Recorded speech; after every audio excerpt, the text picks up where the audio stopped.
لَوْ خَشَعَ قَلْبُهُ لَخَشَعَتْ جَوَارِحُهُ.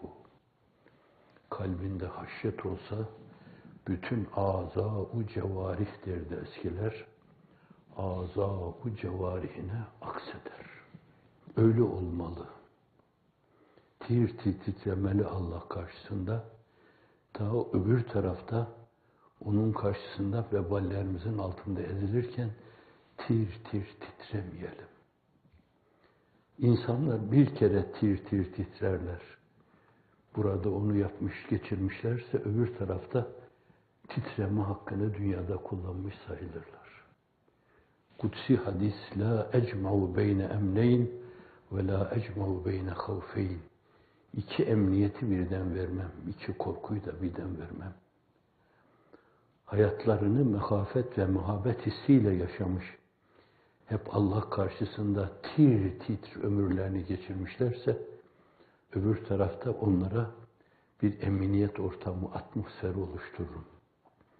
Fakat hayatlarını serazat geçirmişlerse, keyfema yaşamışlarsa, akibetlerinden endişe duysunlar. Orada tir tir titreme onları bekliyor. Gırtlaklarına kadar terin yükselmesi onları bekliyor. Sırat zelzelesi onları bekliyor. Şahıslara göre kırılmalar oluyor, dökülmeler oluyor orada. Öyle bir dökülmeye maruz kalmamak için geç üzerinden nurun ateşimi söndürüyor dedirtecek şekilde burada o mesele öyle derinleme yaşama oradaki emniyetin en büyük garantisidir. Kim bilir bir camide, bir namazgahta, safların birisinde içini öyle ızdırapla boşaltan bir insan bütün safta öyle bir sinerjiye sebebiyet verir ki herkes aynı hislerle tir tir titremeye başlar. Gönlüm öyle arzu ediyor ki bir iki arkadaş için falan yerde olsalar, ben onların iniltilerine şahit olduğum için hayır öyle bir iki inleyen insan kalsın içimizde dedim. Çünkü bizim öyle bir sinerji ihtiyacımız var. Desteklenmeye ihtiyacımız var. Biri inlesin, biz de bütün inleme sistematiğini harekete geçirsin. Bu inleme hissiyle Cenab-ı Hakk'a teveccüh edelim. Ellerimizi kaldırdığımız zaman kaldırma icabıyla tir tir titresin ellerimiz. Ve sonra kendimizden geçmiş gibi ellerimizin içine eltaf-ı ilahiye yağıyorcasına, yağmurun damlalarını hissediyorcasına kendimizde ondan gelen tecellileri, tayfları öyle hissedecek seviyede tazarruğumuzu ve niyazımızı ona öyle sunma. Öyle sunduğunuz zaman Allah'ın izni inayetiyle öbür tarafa emniyetle, güvenle yürürsünüz. Ahmet Feyzi Efendi'nin vefat ederken herhalde Azrail'i gördüğü zaman hoş geldin, sefa geldin. Cenazesini temaşa edenler fakire anlatmışlardı. Böyle gülüyor. Azrail'e hoş geldin mülahazasıyla. Böyle Azrail'i gülerek karşılayan, kabirde münkir nekir öyle gülerek karşılar. Men Rabbüke ve men nebüke. Ya ne soru soruyorsunuz? Ben hayatım boyunca hep Rabbi, dini dedim, öyle yaşadım. Sonra kalkıp mahşere yürüdüğünde yine o ruh haletiyle yürür ve kendisine pasaportsuz böyle herkesin geçiş verdiği gibi geçiş verilir. Mizanda adam ne tartacaksınız o adamı zaten belli tavrından derler. Ve sıratı da geçerken biraz evvelki ifadeyle geçin Allah aşkına nurunuz ateşimizi söndürüyor derler. Böyle yaşama dünyada insanlık adına sosyal huzur ve itminanın vesilesi budur. Böyle yaşayanlar insanlık arasında huzur ve itminanı sağlayacaklardır. Ukvada da ebedi saadete nail olmanın, mazhar olmanın yolu bundan geçiyor. Demek ki dünya ve ukva saadeti ona bağlı. Kalbin Allah'la sımsıkı irtibatına bağlı. Derin bir ubudiyet, hatta ubudet. bütün masivayı gözünden silerek, ben sanırdım alem içre bana hiç yar kalmadı. Ben beni terk eyledim, gördüm ki yar kalmadı. Her şeyi gözünden silerek yarlar yarına teveccüh etmek. Öyle ibadet yapmak, bütün dünya ve mafihayı kalben, Hazreti Pir'in verdiği ölçüyle, dünyayı kesben değil kalben. Gelirse gelsin. Giderse gittiğini de düşünmeme. Canım, Allah verdi, Allah aldı. Çok komik şey bu. Dünya. O mülahazayla bakma, böylece zühde müteveccih yaşama. Ve onu bir basamak yaparak aşku, iştiyaku, likaullah ona miraç diye söylüyor. Bir miraç haline getirme. Her tavır ve davranışıyla birkaç basamağı birden atlıyor gibi ona yaklaşma, yaklaşma, yaklaşma, yaklaşma. Evet, ve böylece fena fillah, beka billah'a mazhar olma, aşkı iştiyaklı ömrünü geçirme. Sen Mevla'yı seven de Mevla seni sevmez mi? Sever o zaman seni. Rızasını iven de rızasını vermez mi? Verir o zaman, razı olur senden. Rıdvan kapılarını ardına kadar açar. Sular gibi çağlasan, Eyüp gibi ağlasan, ciğergahı dağlasan ahvalini sormaz mı? O sana senden daha erhemdir. Kendini ifade ederken Erhamur Rahimin diyor. Öyle ol ona karşı. Onun rahmetine karşı, ona karşı saygıyla mukabelede bulun. Umuma söylüyorum. Öyle olanlar mazur görürler zannediyorum. Biraz da kendi nefsim zaviyesinden diyorum. Dünyanın böyle bir nesle ihtiyacı var.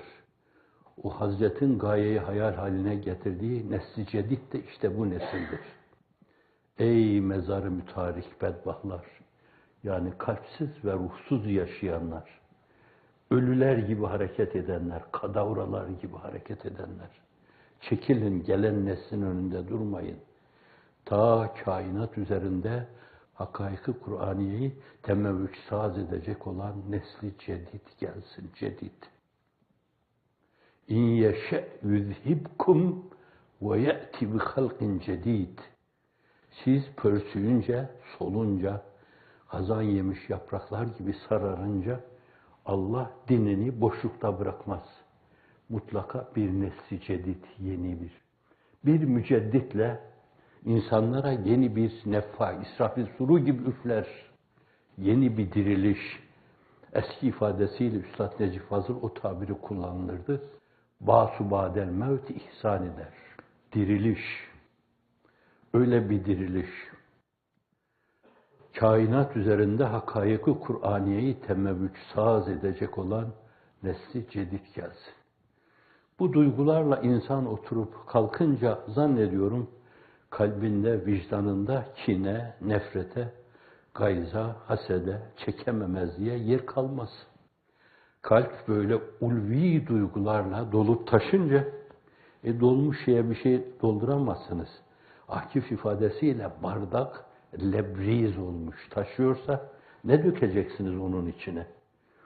Siz marifetle veya ibadetle, ubudiyetle, ubudetle, sonra marifetle, muhabbetle, aşkı iştiyakla doldurmuşsanız kalp çanağını, oraya dökülecek her şey kendini yerde bulur.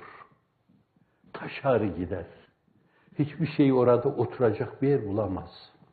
Evet, kalp Allah'la bu ölçüde irtibata geçerse zannediyorum o kendiyle meşgul olacak, kendine yönelecek, son yazıda olduğu gibi. Kendi kusurlarıyla, kendi eksiğiyle, kendi gediğiyle meşgul olacak. Belki ileride görürsünüz, insanlığın iftihar tablosunu hata rüyalarında bile ona muhakkaten misafir olamamıştır. Öyle bir zat, Allah'a karşı öyle bir tazarru ve niyaz hayatı sürdürüyor ki, zannedersiniz haşa, hep günah işliyor. Ama o neyi hata sayıyorsa, Rabbisine karşı Hasenatul ebrar, seyyiatul mukarrabin fehvasınca neleri olumsuz buluyorsa kendince veya arkasındakilerine ders verme niyetiyle. Bak böyle olun. İmam böyle diyor. O Allahu Ekber deyince siz de demeniz lazım. Semaallahu limen hamide demeniz lazım. Allahu Ekber deyip secdeye varınca sizin de varmanız lazım. O eğer nefsime zulmettim, Allahümme inni zalemtu nefsi fagfirli demişse, size bir ders mahiyetinde almak, algılamak lazım.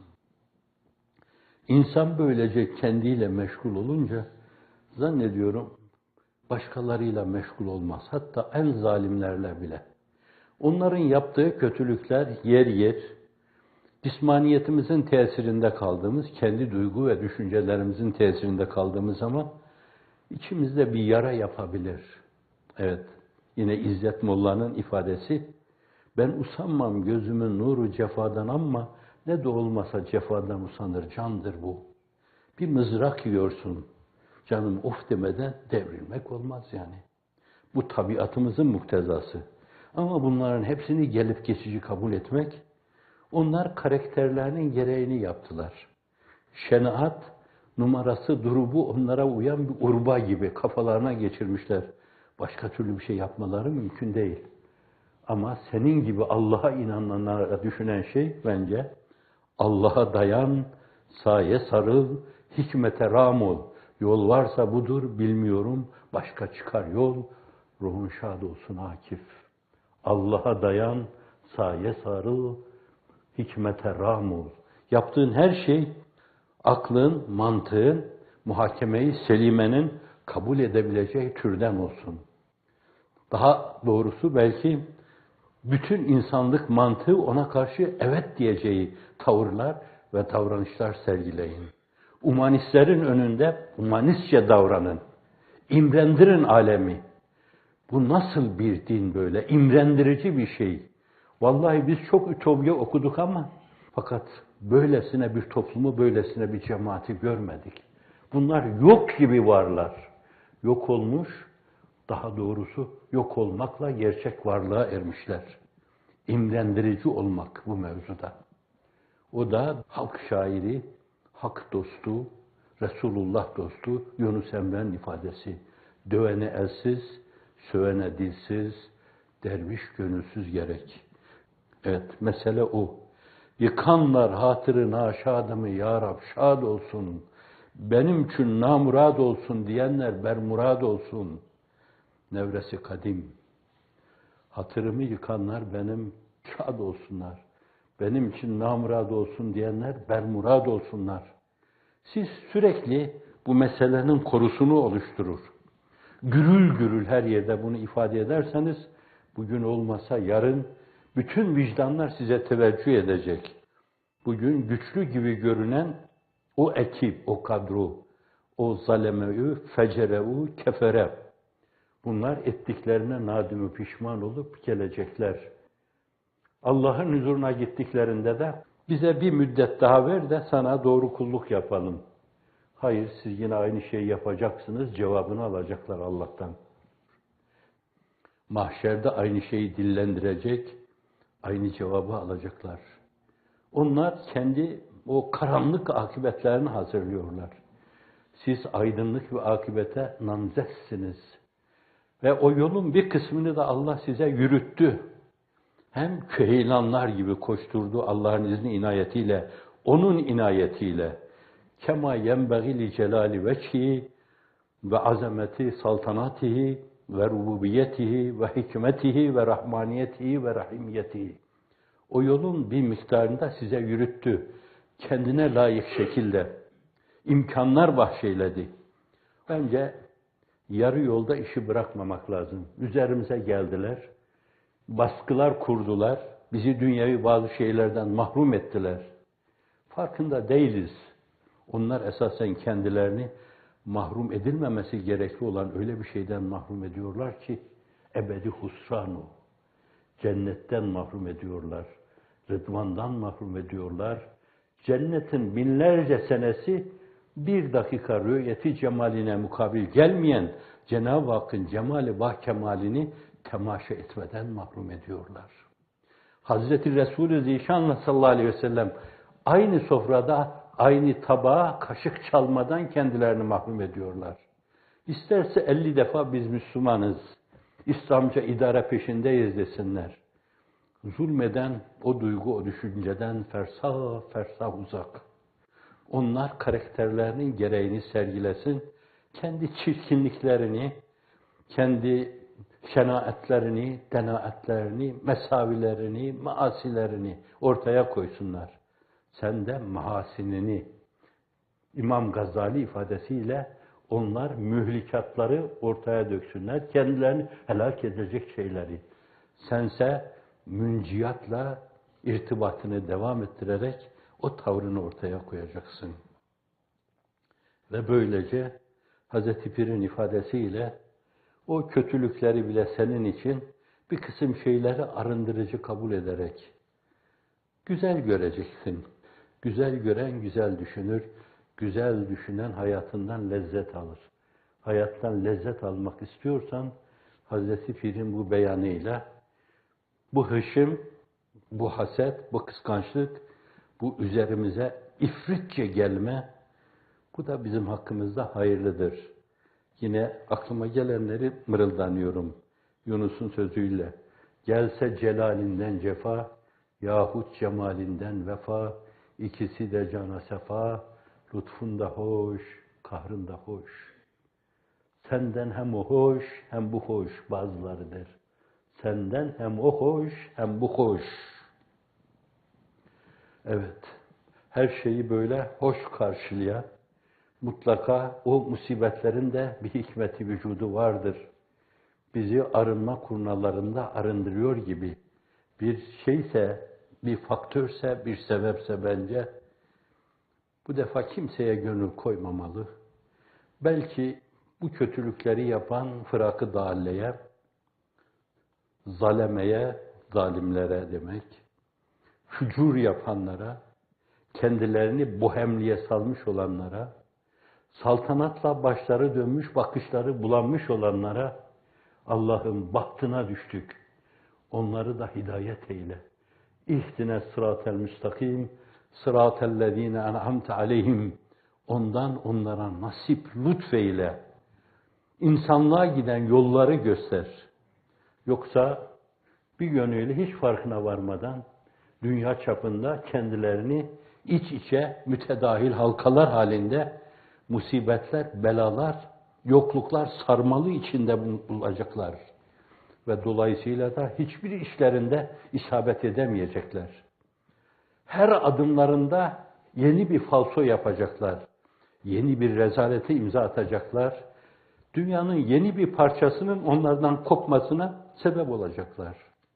Bir gün Amerika kopacak, bir gün Almanya kopacak, bir gün Hollanda kopacak, bir gün Fransa kopacak. Kopuk olanlardan herkes böyle kopuk gidecek. O kopuk da kopukluğuyla baş başa kalacak. Otur, hep kopukluğunu yudumla falan diyecekler ona. Bize düşen şey, el eman, ya Hannan, ya Mennan. Beni günahlarımın hacaletinden kurtar. Herkes yakşı men yaman, herkes buğday men saman. El eman, ya Hannan, ya Mennan. Beni günahlarımın hacaletinden kurtar. Birinci söz Anvar İmam'ına ait. İkinci iki mısra Hazreti Pir-i Muğan, Üstad Bediüzzaman'a ait. Şimdi öyle bir durum, öyle bir tablo bizi biraz daha böyle kenetlenmeye, bir araya gelmeye, karşılıklı genel durumu detaylarına girmeden, batılı fazla tasvir etmeden, onların yaptığı şenaati ve denaati büyüterek gözümüzde kuvve-i maneviyemizi kırmaya girmeden esasen. Ehli şenaat şenaatini yaptı, ehli denaat denaatini yaptı. İcmali meseleye maruz kaldığımız şeyler. Şimdi bu gaile ve bu badirelerden sıyrılmanın yolu nedir falan diyelim. Bunun birincisi belki hani bir pozitif yanı var, bir de negatif yanı var. Kendi memleketimizde toprağını yüzümüze gözümüze sürme gibi çekeceğimiz gibi bir. Kuddisi'nin Medine toprağı için söylediği şeyi diyeyim. Bu Kuddusi yüzüne tutiyadır diyor. Tutiyadır diye yüzümüze gözümüze süreceğimiz ülke toprağı. Aklımıza geldiği zaman burnumuzun kemikleri sızlayacak. Hissiyatınıza tercüman olduğum kanaatindeyim ben. Olacak. Bunu bir musibet gibi göreceksiniz belki. Bu meselenin negatif yanı. Burada acaba biz hakikaten bulunduğumuz yerde zalim olsun, fasık olsun esasen, bağışlayın kendini bu hemliye salsın, saltanat hırsıyla, bir yönüyle sarhoş yaşasın. Acaba bunları idare etmek mümkün değil miydi? Demek ki bizim firaset ve kiyasetimiz, fetanetimiz bu zalimleri idare etmeye yetmedi. Öyleyse Cenab-ı Hak kulak çekme mahiyetinde, hafif enseye bir tokat vurma şeklinde aklınızı başınıza alın. Bakın nefsi emmare taşıyan insanlar var. Bunlar idare edilmeliydi, başınıza bunlar gelmemeliydi. İhtimal. Böyle bakmalı meseleye.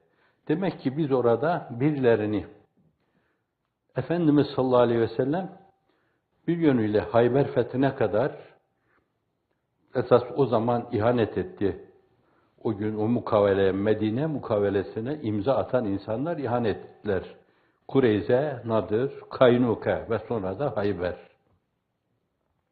O mukavele nasıl Efendimiz 5 sene hınçla ona bakan insanları, bir ayakları Mekke'de müşriklerin içinde ve dilleri münafıklara yeni şeyler fısıldama yolunda, insanlığın iftihar tablosu Cenab-ı Hakk'ın ilhamıyla, vahyiyle ve yüksek fetanetiyle arızasız, problemsiz bu iç içe problemleri idare etti. Birinin altında kalır ezilirdik biz onun.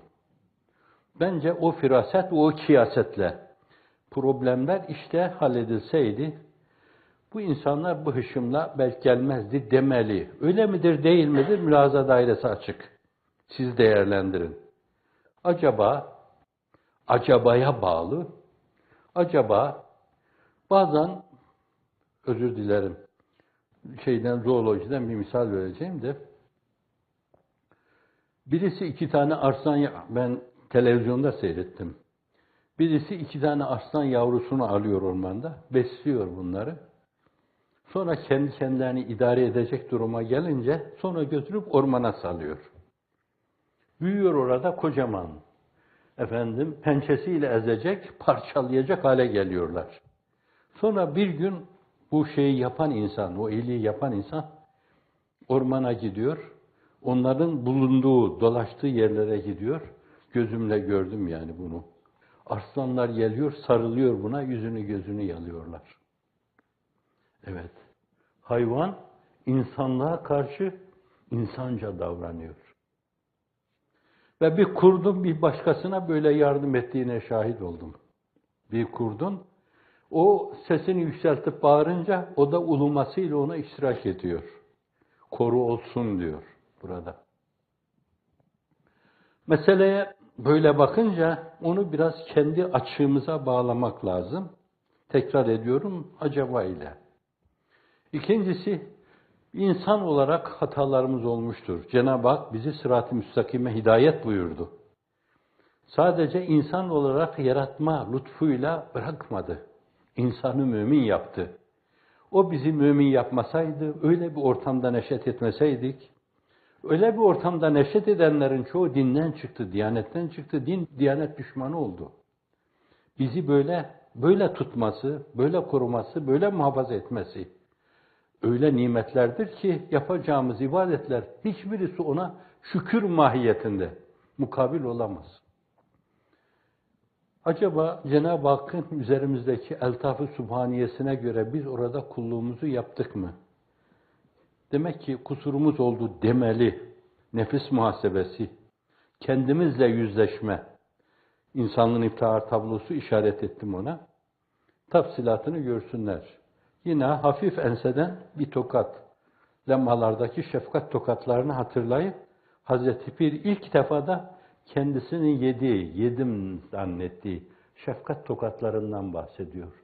O tokat yiyecek bir şey yapmıyor ama fakat bahsediyor tokat. İlk defa kendi tokatlarından bahsediyor. Bir de böyle bir şey düşünmeli. Yani düşünülecekse bunlar düşünülmeli. Yoksa ehli dalaletin, fırak-ı dallenin esasen yaptığı şeyler anlatırsanız karakterlerinin gereği, Kur'an ifadesiyle kullun ya'melu ala şakileti. Herkes karakterinin gereğini sergiler. Canavar canavarlığını, yılan sokmasını, akrep sokmasını mutlaka gösterir. Hani var ya halk hikayelerinde kurbağa ile akrebin arkadaşlığı. Suyun içine gelince akrebi geçiriyor, akrep sudan geçemiyor. Orada sokuyor onu. Bu nasıl kardeşlik diyor. Huyum diyor benim. Karakterimin gereğini yaptım. Evet. Öyle bilmek lazım. Onlar karakterlerinin gereğini sergilediler. Allah o duruma düşürmesin. O bir şenaat ve denaattir. Ahseni takvime mazhar, insan yapısına karşı, kalbi, ruhi, maddi manevi anatomisine karşı saygısızlıktır. Bir abidi olarak yaratılan insan o durumlara düşmekle bence Kur'an'ın ifadesiyle kel en'ami belhum adal. Belki onlar hayvan gibi, hayvandan da aşağı. Evet, ne irfandır veren ahlaka yükseklik ne vicdandır. Fazilet-i insanlar da Allah korkusundandır. Yüreklerden silinsin farz edelim havfi yezdanın, ne irfanın kalır tesiri ne vicdanın. Hayat artık behaimdir. Hayır ondan da alçaktır diyor Akif ruhun şad olsun. Karakterinin gereğini sergiliyor. Biz Cenab-ı Hakk'ın bize eltaf-ı sübhaniyesi ölçüsünde veya o ölçüye bence müteveccih olma, gaye-i hayal yapma şeklinde acaba bir cehd-i gayrette bulunduk mu? Onun bize lütfettiği bütün imkanları o mevzuda seferber ettik mi? Yoksa yer yer kendimizi öne çıkararak kendi çıkarlarımızı, mülazalarımızı düşündük mü? Evet, biraz evvel arz ettim. Yokluğunda var olan, varlıkta bilmez yokluğu, sohbeti can lezzetini bilmez beyim, ayar olan. Yarı ayara dilbeste olmuş, nasıl bilecek ki? Evet, kendimize bağlamış olabiliriz bunu. Bence hadiseler bizi bu beslenme mevzuunda ızdırari beslenmeye sürmeli. İhtiyari beslenme biraz acaba olmasa da olur mu duygusu, düşüncesi uyarır. Şimdi o zaman siz dua duygunuzu, teveccüh duygunuzu, tazarru duygunuzu daha da güçlendirerek, topyekün bir koru teşkil ederek, Hazreti Pir'in ifadesiyle nasıl ki sadaka belayı def eder, öyle de ekseriyetin halisane duası fereci umumi cezbeder. Öyleyse biz dua, tadarru ve niyaz koroları oluşturmalıyız. Ve sonra bu badireden, bu gaileden akıllıca, mantıklıca sıyrılma yollarını araştırmalıyız. Bunlar müzakere edilmeli. Ve yine şu müzakere edilmeli. Kendi ülkemizde, kendi toprağımızda yetiştiğimiz, geçmişimizi de biliyorlar, atalarımız da belli bizim yani. Kaç cephede o ülkenin hürriyeti ve istiklali adına mücadele etmiş bir milletin evlatlarıyız. Alem bizi biliyor. Varsın onlar bilmesinler. Evet. Öyle bir ülkede bize karşı bu kötülükleri, bu şenaati, bu denaati irtikap eden insanlar, çok farklı kültürlerde yetişmiş insanlar, onlar da aynı şeyi yaparlar. Öyleyse bakın kendi ülkenizde bu türlü şeylere maruz kalınca, din, diyanet açısından, kültür açısından, anlayış açısından çok farklı olan insanlarda da aynı tepkilerle karşı karşıya kalabilirsiniz. Öyleyse bu meseleyi öyle hesap ederek kendinizi ona göre ayarlayın. Neden? Çünkü siz evrensel bir dinin temsilcileri olarak güneşin doğup battığı her yere namı celili Muhammed'i bir bayrak gibi götürüp dalgalandırma mecburiyetindesiniz. Benim adım güneşin doğup battığı her yere ulaşacaktır buyurmak suretiyle. Hem size bir gaye-i hayal, bir mefkure, bir ideal gösteriyor, hem de aynı zamanda gayipten haber veriyor. Öyle olacak diyor. Siz bu mevzuda ahd-ü peymanda bulunmuşsanız şayet bence kendi ülkenizde bu türlü bela ve mesaibe maruz kalınca başka yerlerde de olur. Öyleyse bu çaptaki tazyiki, maruziyeti, mağduriyeti, mahkumiyeti, mazlumiyeti, mahcuriyeti diyeyim, mahkumiyeti veya müttehem bil irhab olmayı. Hani terör örgütü falan dediler ya şu mağızlar. Bunları burada yediğimize göre başka yerlerde de hafizanallah bu türlü şeylerle karşılaşabiliriz. Öyleyse mahruti bir bakışla bütün insanlığa böyle bakmalı, bütüncül bir nazarla bakmalı. Karakterler bir gün karakterlerinin gereğini ortaya korlar. Öyleyse dünyayı doğru okumak lazım. İnsanlara bir şey anlatacak, bir şey okuyacaksak evvela o insanları, o toplumu kendi kültürüyle doğru okumak lazımdır. 10 defa düşünecek, bir kere söyleyeceksin. Şimdi bu öyle bir ders ki size meseleyi evrensel hale getirme adına kitaplar, mücelletlerle bence ifade edilmeyecek bir dersi veriyor sahibi. O sahibi zişana şanımız kurban olsun. Yaptığı her şey yerinde isabetlidir. İnsanlığın iftihar tablosuna onları bir yönüyle reva gören Allah Celle Celaluhu size reva görmüş çok mu yani? Büyütmeyin onu başınızda. Bir de meselenin böyle bir yanı var. Evet, bu açıdan oturup kalkıp bir taraftan başımıza gelen şeyler şundan oldu. Bir taraftan doğru misyonumuzu eda edemedik. Bütün argümanları o istikamette kullanamadık. Bir taraftan da umum dünya konjonktürü nazarı itibara alınarak demek ki bundan sonra herhalde hizmet metotlarımızı, sistemimizi yeniden ayarlamamız lazım mülahazası. Bunlar etrafında muhaberelerimizi zenginleştirerek, sohbeti cananla kalplerimizi güçlendirerek bence bu şeyi öyle değerlendirmek lazım. Yani bize ait yazılmış kitaplar var.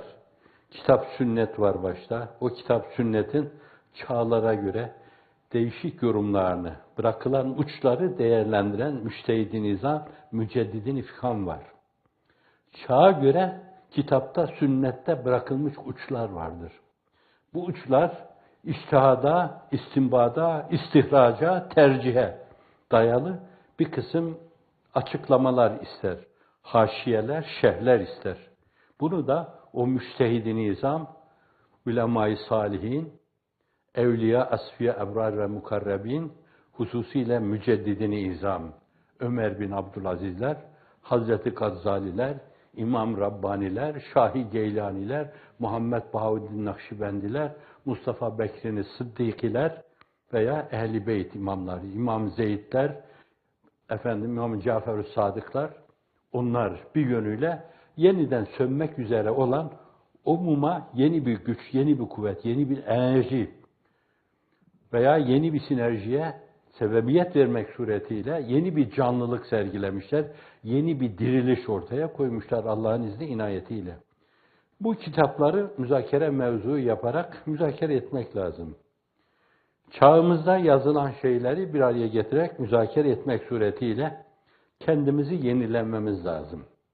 Bir yönüyle kalbi diriliş Allah'ın izni inayetiyle irademize öyle bir güç ve kuvvet verecek ki hakikaten belki kendi kendimize böyle Kırkpınar'da destede güreşenler gibi baş pehlivan gelsin karşıma benim diyeceksiniz yani.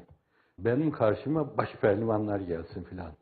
10 tane insanla şeraret üretmek üzere şiddet karşınıza çıksa ulan topunuz birden gelin falan diyecek kadar iradeyi güçlendirmek lazım o mevzuda.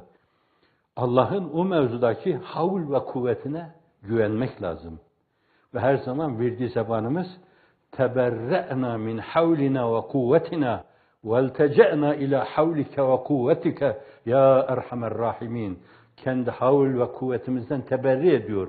Fersah fersah uzaklaşıyoruz. Senin havl ve kuvvetine sığınıyoruz. Bizi ondan mahrum etme. Günde ezan-ı Muhammed'i okunurken Hayyâlesselâh, hayyâlel felâh'ta söylüyoruz. La havle ve la kuvvete illa billah. Sahibi şeriat, la havle ve la kuvvete illa billah. Kenzun min kunuzil cennet buyuruyor. Cennetteki işte muhariplerin, mücadele edecek insanların bir yönüyle stokları, depoları esas, silah depoları diyor. Allah'ın havl ve kuvvetine sığınan birisi, Allah'ın izniyle cihana meydan okuyabilir yani. Hazreti Pir'in okuduğu gibi. Dünyayı başıma ateş yapsanız, hakikati Kur'aniye'ye feda olan bu baş, zındıkaya teslimi silah etmeyecektir. Bakın, zayıf gibi görünen, küçük görünen yani bir yönüyle başkalarının hafife aldığı insanlar tarafından koca devletlerin yapamadığı şeyi Allah yaptırmış. Bu öyle bir teveccüh, öyle bir iltifattır ki, hani İmam Zeyd'in ifadesiyle, Ya Rabbi senin şükrüne nasıl mukabelede bulunurum ki? Eşşükrü lillah dediğim zaman o bile senin lütfun. Ona da bir kere eşşükrü lillah demem icap ediyor. 2 defa dedirttin. Daha yürekten eşşükrü lillah, eşşükrü lillah, eşşükrü lillah. Bu kadar nimetlerle serfiraz kılınan insanlar eşşükrü lillah demeli. Cenab-ı Hak bir kapı kapatırsa şayet 1000 kapı açacağından hiç endişeniz olmasın. Bir kapı bend ederse 1000 kapı eyler küşat. Hazreti Allah müfettihül ebvaptır diyor şair. Bir kapı bend ederse, kapatırsa 1000 kapı eyler küşat. Hazreti Allah müfettihül ebvaptır. Ya müfettihel ebvab, iftah lana hayrel bab. İnneke ala kulli şeyin kadir ve bil icabeti cedir ve kullu asirin aleyke yesir. Allahümme aleyke ve adaina kullihim ecma'in ve la tübellighum amalehum ve ansurna aleyhim in kunte turidu hidayetehum ve telyine kulubihim ve sevkahum ilel hakkı vel adaleti vel istikameti vel vifakı vel ittifak vel muhabbeti ileyna ve ila hidmetina فاهدهم في أقرب زمان وإلا ألجم أفواههم واغلل أيديهم وأرجلهم واهزمهم وزلزلهم وشتت شملهم وفرق جمعهم ومزقهم كل ممزق واجعل بأسهم بينهم ولا تبلهم الآمال وصلى الله على سيدنا وسندنا وشفيع ذنوبنا ve Mevlana Muhammedin sallallahu aleyhi ve sellem. Amin. Velhamdülillahi Rabbil alemin.